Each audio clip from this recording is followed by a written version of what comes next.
In 2019, a 73-year-old antique dealer in Providence, Rhode Island, shut down his shop after 40 years in business. His name was Robert Clancy, and he specialized in one thing: mirrors made before 1880. The reason he closed: 11 customers in 18 months reported seeing the same thing reflected in the glass. Not their own face, not their living room, something else entirely. Something that looked like cities that shouldn't exist. Pities, Clancy kept detailed records of every mirror he sold and every customer complaint he received. Before he died in 2021, he gave those records to his granddaughter, who posted them online. What's documented there doesn't make sense according to the official timeline of history, but it makes perfect sense if you've been paying attention to what we've lost. If you're watching this video, hit subscribe right now. I cover suppressed history, architectural anomalies, and the evidence they don't want you examining too closely. New videos every week breaking down what they tried to erase. Robert Clancy didn't set out to become the last dealer of pre-1880 mirrors. He inherited the business from his father, Thomas Clancy, who bought out an estate sale in Newport in 1952. The estate belonged to the Vanderbilt family, and tucked away in a storage room were 47 mirrors, each one made before 1880, each one with a small brass plate on the back noting the year of manufacture.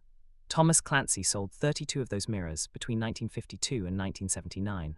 Robert inherited the remaining 15 when his father died, plus another 60 he'd acquired from various estate sales across New England.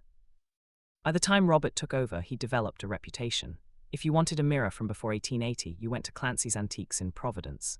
The shop sat on Wickenden Street, a narrow road lined with brick buildings that date back to the 1790s. Inside, Robert kept the mirrors in a back room, each one wrapped in cloth, stored vertically in custom wooden racks he built himself. He didn't display them in the main shop. You had to ask for them specifically. Between 1979 and 2017, Robert sold mirrors steadily, maybe 3 or 4 a year. Collectors, decorators, people restoring historic homes, normal transactions, normal customers, no complaints beyond the usual concerns about shipping fragile glass.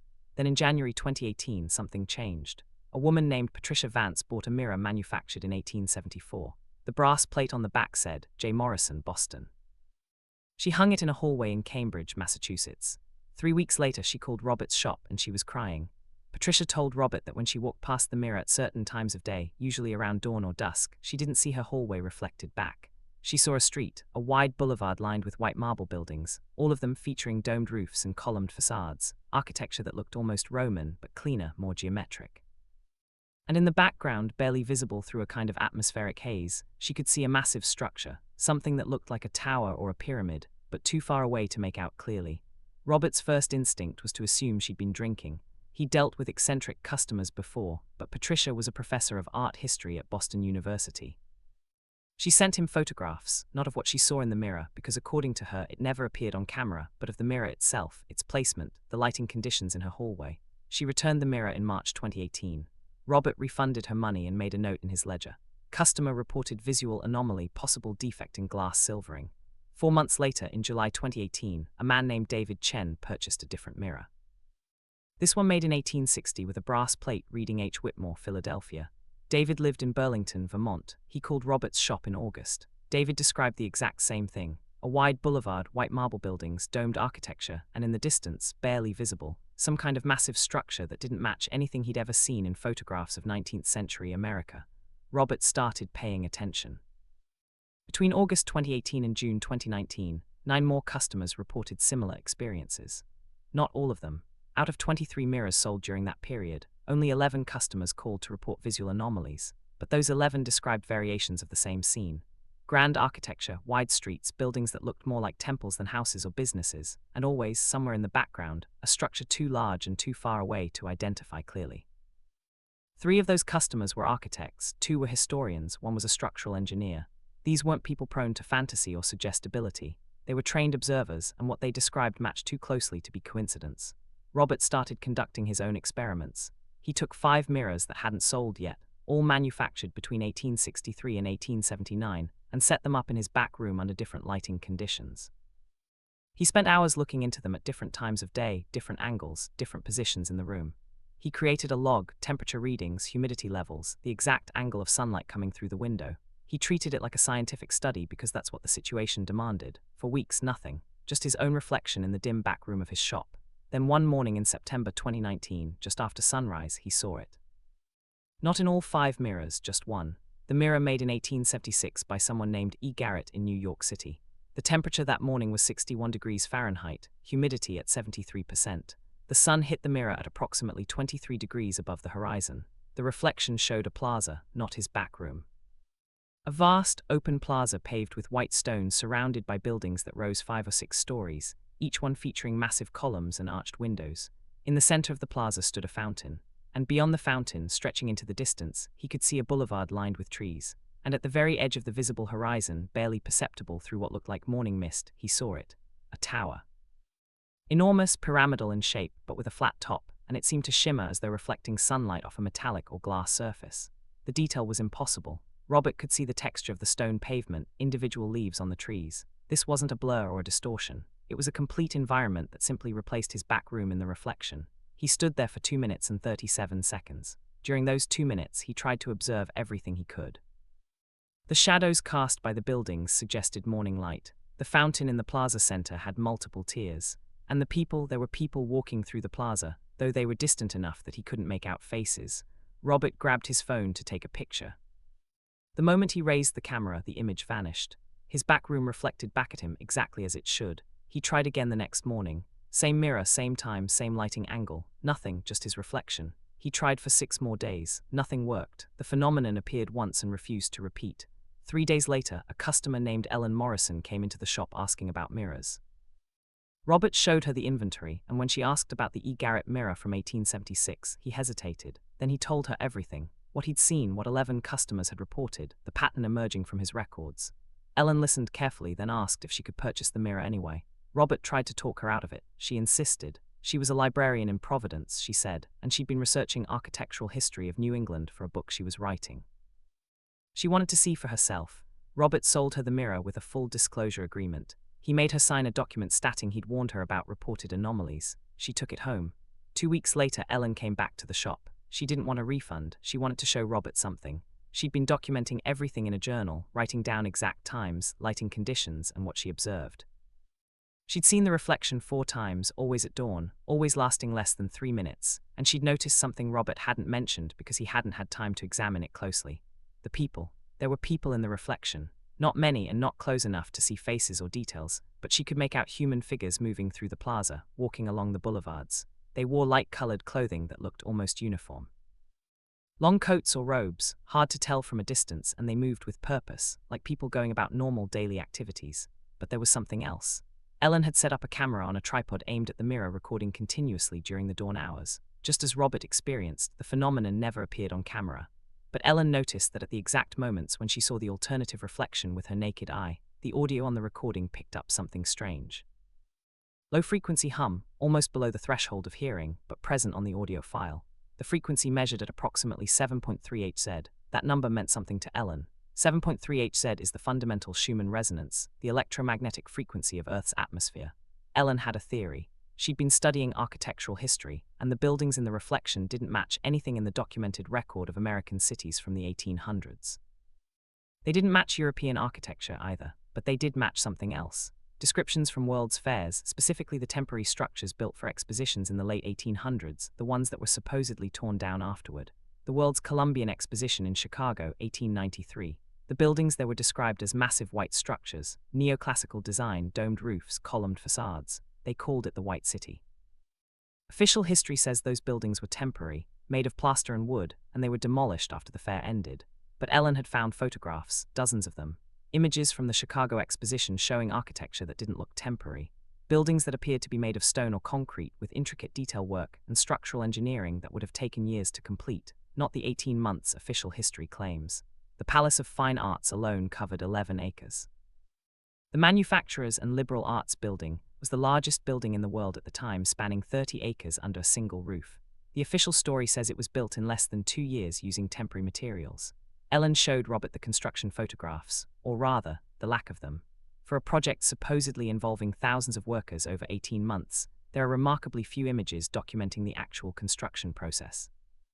Most photographs show the buildings already complete or in late stages of finishing work, and there were other expositions. San Francisco 1894, Buffalo 1901, St. Louis 1904. Every single one featured massive white buildings in neoclassical style. Every single one was supposedly torn down shortly after the event concluded. The Pan American Exposition in Buffalo featured the Electric Tower, a 375 ft structure covered in 40,000 light bulbs. Official history says it was temporary, but the foundation work visible in photographs shows construction methods used for permanent structures. And then there's the question of why. Why build elaborate, expensive structures if you're planning to demolish them immediately after? The cost would have been astronomical. World's fairs were commercial ventures. They needed profit. Spending millions on temporary construction makes no economic sense unless the buildings weren't temporary at all. Ellen suggested that what customers were seeing in pre-1880 mirrors wasn't a vision or a hallucination. It was a memory. Somehow, the glass itself had captured images from the time period when it was manufactured, and under certain conditions, those images became visible again. But there was a problem with that theory. The mirrors were made before 1880. The World's Fairs with the White City architecture happened in the 1890s and early 1900s after the mirrors were manufactured. How could a mirror made in 1887 show images from 1893? Unless the architecture didn't appear in 1893, unless it was already there. Unless the World's Fairs weren't construction projects, they were repurposing projects, taking buildings that already existed and rebranding them as temporary exposition structures to explain their existence to a population that wasn't supposed to remember what came before. This would explain the lack of construction documentation. It would explain the permanent foundation work. They weren't being built, they were being cleaned, restored, and prepared for public display under new narrative. Robert Clancy kept Ellen's journal. After she finished her documentation, she gave it to him, and he added it to his records. The journal contained more than just descriptions of what she saw. She cross-referenced the architectural features visible in the mirror with historical records from cities across America. The domed buildings matched structures that appeared in city photographs from the 1870s and 1880s before the fairs. Buildings that were later demolished or significantly altered, all featuring the same white marble construction, the same neoclassical design. Ellen documented 37 buildings across 6 states that matched the architectural style visible in the mirrors, all built before 1890, all demolished between 1890 and 1970. And in many cases, the buildings that replaced them were significantly less grand. By October 2019, Robert had sold his last pre-1880 mirror. He had 3 left in inventory, and he refused to sell them. He wrapped them in cloth, put them in storage, and closed the back room of his shop. He told his granddaughter that he didn't want to be responsible for what people might discover. He said the mirrors weren't showing the past, they were showing what was erased. And if enough people started seeing it, started asking questions, it would cause problems he wasn't equipped to handle at 73 years old. Robert died in March 2021, pneumonia according to the death certificate. His granddaughter, Sarah Clancy, inherited his estate, including the shop inventory and all his records. She found boxes of documentation, sales receipts going back to 1952, customer complaints, journal entries, photographs, and handwritten notes describing what Robert had observed in September 2019. Sarah posted everything online in November 2022, not on a mainstream platform. She used a forum dedicated to architectural mysteries and suppressed history. The response was immediate. Within 48 hours, over 300 people had downloaded the files. Within a week, researchers started cross-referencing Robert's customer reports with architectural databases and historical records. What they found connected to something much larger than antique mirrors. The term Tartaria appears in maps from the 1700s and 1800s. It refers to a vast region in northern and central Asia, sometimes labeled as Tartary or Grand Tartary. Official history treats it as a generic term for the region, not a specific nation or empire. But researchers examining old maps and documents have noticed something strange. Tartaria isn't described like an empty region. It's described like a civilization. Maps show cities, borders, regions with names. Encyclopedias from the 1800s list Tartaria alongside other nations complete with descriptions of its government and culture. The Encyclopedia Britannica, 9th edition published in 1875, includes multiple references to Tartaria. It describes the region as inhabited by various peoples, mentions cities and trade routes, discusses the political structure. Maps from the same period show clear borders. Independent Tartary, Chinese Tartary, Russian Tartary. Subdivisions suggesting political organization. Cities marked with symbols indicating size and importance. Then around 1890 to 1920, Tartaria disappears from maps and encyclopedias. Not gradually, suddenly. One edition of Britannica includes detailed entries about Tartaria. The next edition removes them entirely, as though an empire spanning millions of square miles simply vanished from historical record within a generation. This wasn't organic evolution of terminology. Historical names don't vanish completely within 60 years unless there's deliberate effort to erase them. The Roman Empire fell 1,500 years ago and we still use the term. but Tartaria, documented as recently as 1875, is treated by modern historians as meaningless. Researchers started comparing descriptions of Tartarian architecture from old texts with the buildings visible in photographs from World's Fairs. The match was striking. Neoclassical design, massive scale, domed roofs, columns, intricate stonework, and something else. Free energy devices, multiple photographs from World's Fair show strange structures on top of buildings, ornate spires, metal frameworks, towers with spheres or other geometric shapes at the apex. Official history labels these as decorative, but engineering analysis suggests they weren't decorative at all. They were functional, possibly antennas or collectors for atmospheric electricity. The structures varied in design, but shared common features. Conductive materials, usually copper or iron, elevated positions, often 200 ft or higher above ground, geometric shapes at the terminal point, and they were always positioned at the highest point of the building, maximizing exposure to the atmosphere. Nikola Tesla's work on wireless energy transmission was happening during the same period. He proposed systems for capturing and distributing electrical power through the atmosphere, eliminating the need for power lines. His Wardenclyffe Tower project, begun in 1901, was designed to transmit power wirelessly across vast distances. Tesla's funding was cut in 1906. J.P. Morgan withdrew support after realizing the system couldn't be metered. If power was transmitted through the atmosphere, there was no way to control access or charge for usage. But Tesla wasn't inventing new technology, he was rediscovering an old one. His notes reference ancient systems of power transmission. He studied the architecture at World's Fairs, examined the towers and spires. The towers visible in fair photographs weren't just decorative. They were infrastructure for a power system that existed before his funding was cut, his projects were shut down, and the infrastructure that might have supported his work, the towers and spires visible in photographs from the 1890s and early 1900s, was systematically dismantled. The timeline matches perfectly. Tartaria disappears from records around 1890 to 1920. World's Fairs appeared during the same period, featuring architecture that looks identical to descriptions of Tartarian buildings. The fairs are said to be temporary, and the buildings are demolished shortly after.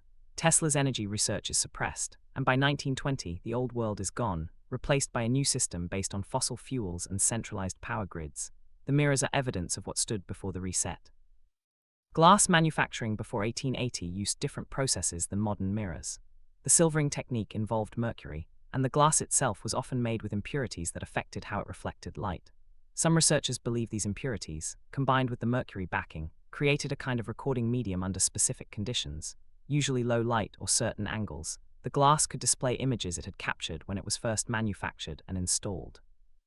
If that's true, then pre-1880 mirrors placed in buildings that once stood in American cities would have captured reflections of their surroundings, streets, architecture, people going about their lives. And if those buildings were part of a civilization that was later erased from history, the mirrors would be one of the few remaining records of what actually existed.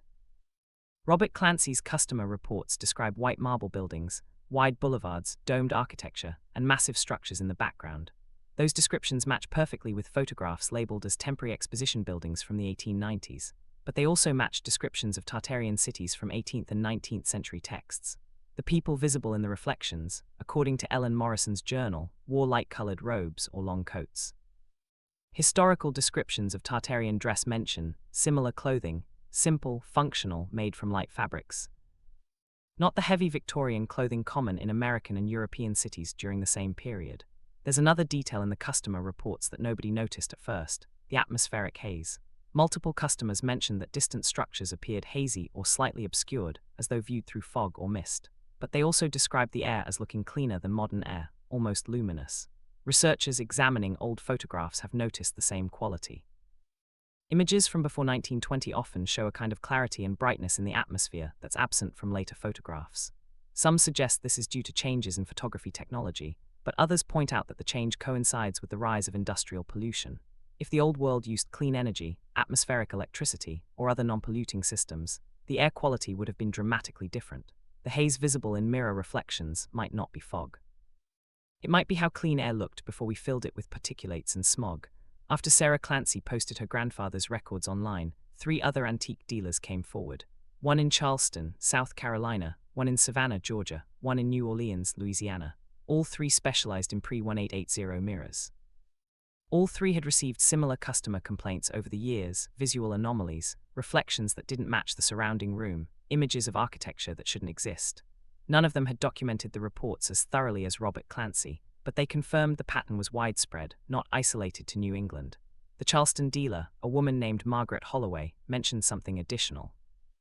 Several of her customers reported seeing words or symbols in the reflections, not English, not any language they recognized. Geometric shapes arranged in patterns visible on the sides of buildings or carved into stone surfaces.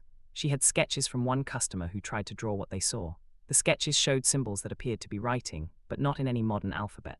Characters that combined geometric shapes with flowing lines. Some looked almost runic, others were more curved, resembling Arabic or Sanskrit, but not matching either.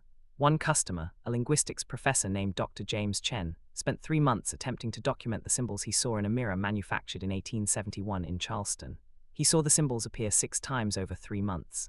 Each time he sketched as much as he could before the image faded. He ended up with approximately 200 distinct symbols. He compared them to every ancient writing system he had access to through the university. Sumerian cuneiform, Egyptian hieroglyphs, Chinese oracle bone script. None matched exactly, but there were similarities. Certain symbols resembled Old Turkic, a runic alphabet used in Central Asia around 700 to 1000 AD.